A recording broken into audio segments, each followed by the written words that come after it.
هفته خبر تو خبر داره براتون.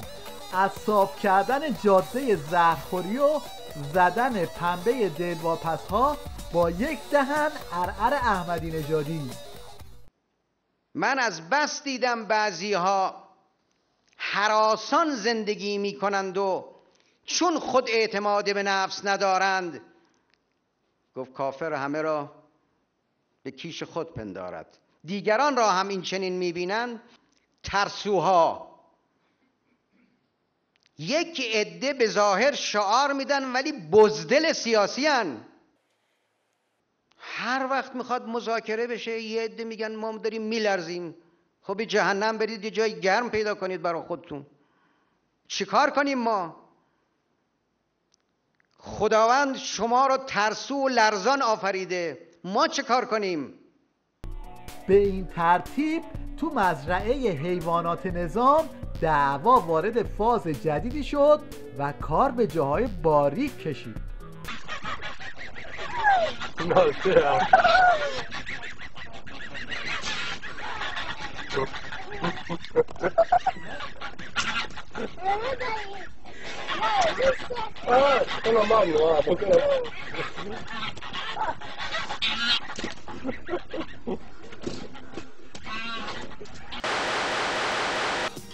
مخفی کردن متهم اصلی یکی از پرونده های آقازاده کوسه توی تیویریش اونقدر مسخره بود که حتی خودشون هم به ریش خودشون خندیدن.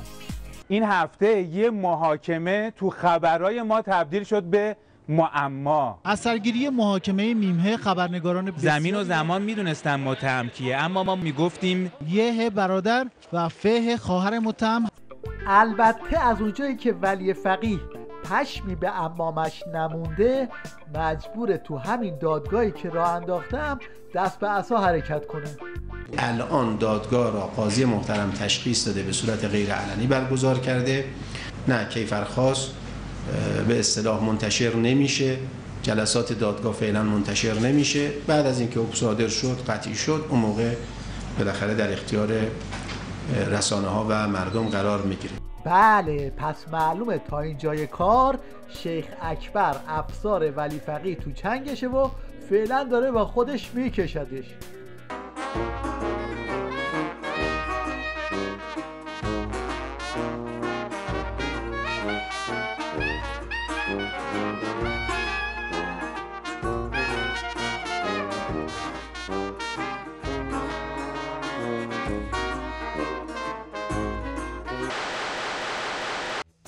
اصلی ترین ضرر موسیقی برای بدن انسان چیست؟ حاج آقا مزغون شفاف سازی میکنند.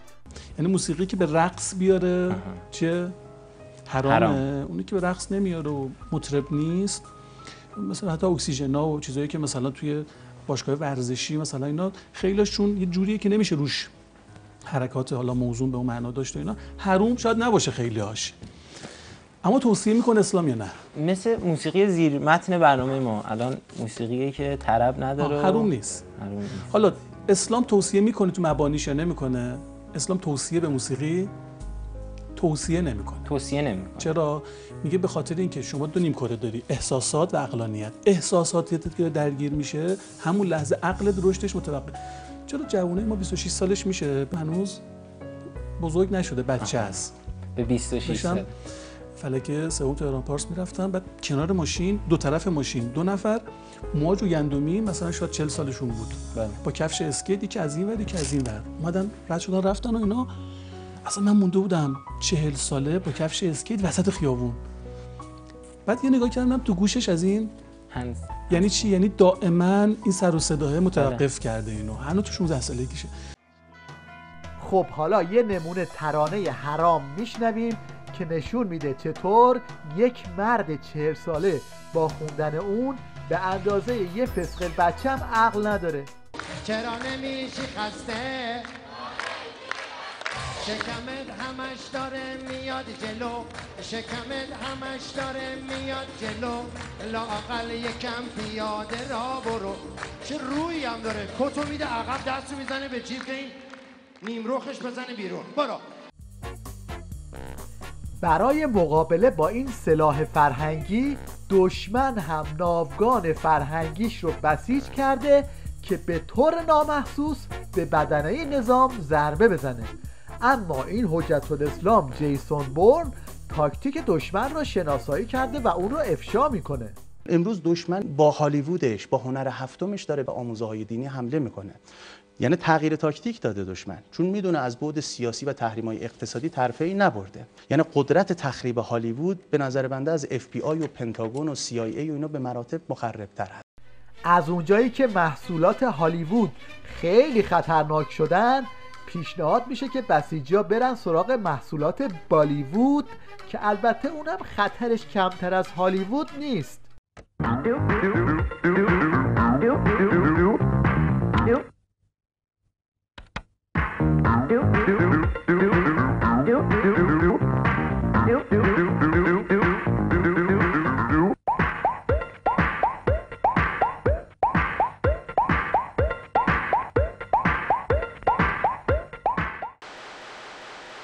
سه دهه منبر رفتن و روزه خوندن و ممنوع کردن ماهواره و بستن اینترنت محصول شده نسلی از جوانها که تمام سمبول‌های نظام رو میشناسن.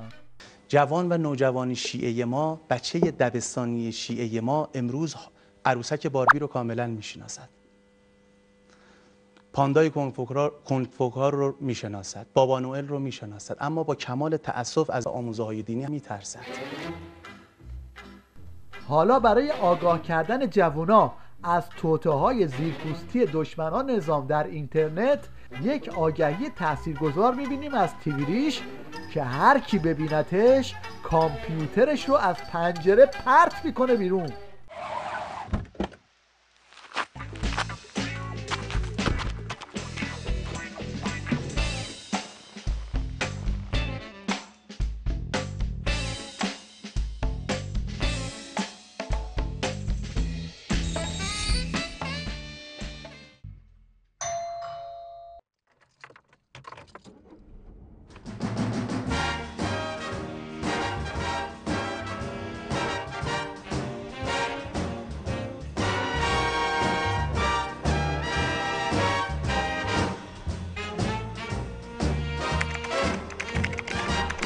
با انتشار اطلاعات شخصی در فضای مجازی به استقبال دزدها می‌رویم.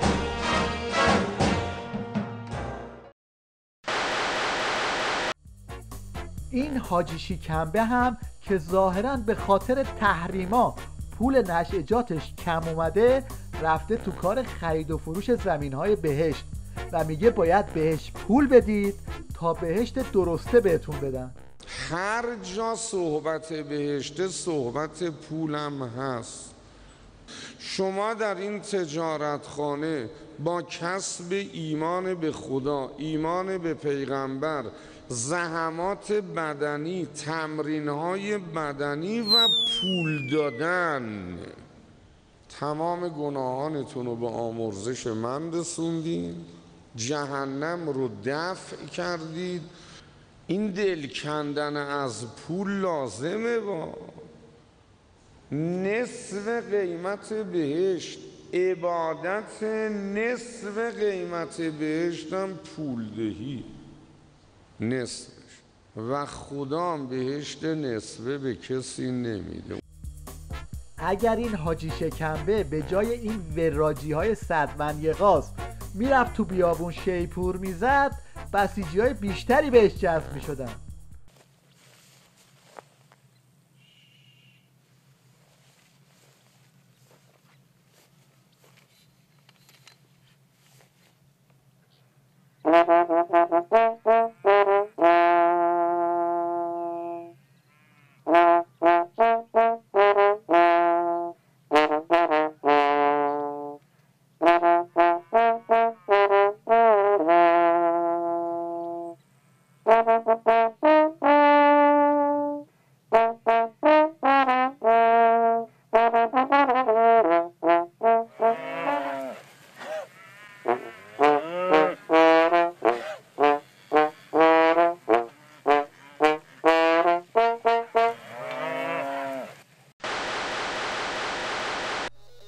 معرفی مهمان به سبک تیویریش.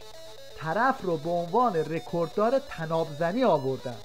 بعد تو معرفی یه جوری لش میکنن که از زندگیش سیر بشه. من یه بیتی میگم شما ادامه‌شو بگو.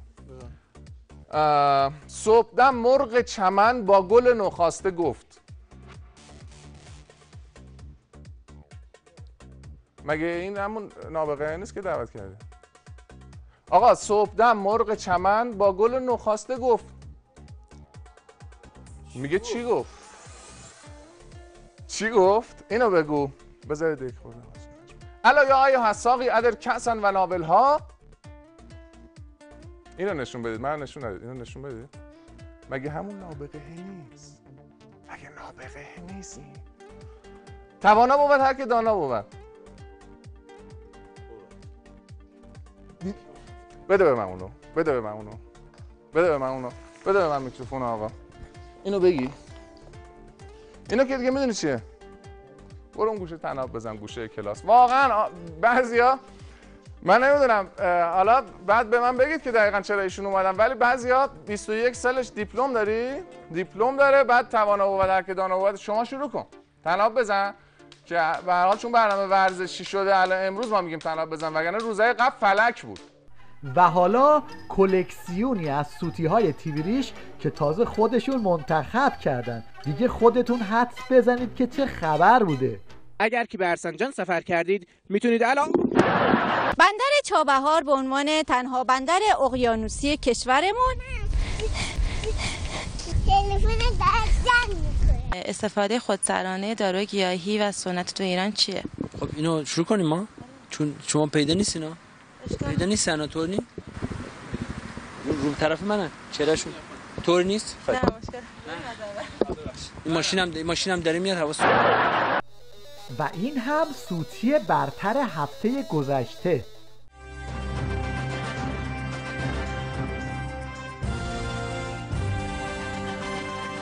سلام، شب بخیر. شما بیننده بخش خبری ساعت 22 شبکه خبر هستید که من علیرضا عسکریان در کنار همکارم سرکار خانم جزدانی براتون اجرا می‌کنیم. متشکرم از شما. سلام، شب بخیر. سپاسگزاریم که همراهی می‌فرمایید. در دور جدید حملات عذرخواهی می‌کنم از اشکالی که پیش آمد. در پایان تنبلترین و زرنگترین کارگر رستوران رو بهتون نشون میدیم. اول کارگری که با ماشین ظرفشویی کورس گذاشته.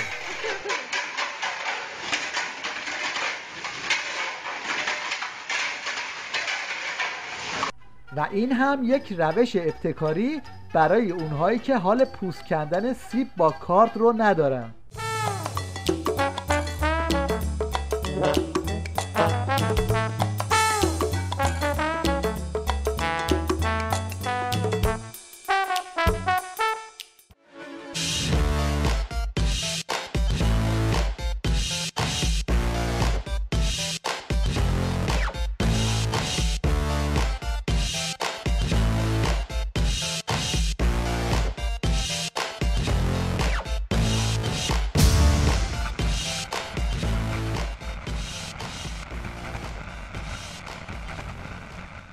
اگه اهل قصه نیستی ای که شادی رو نگاه کن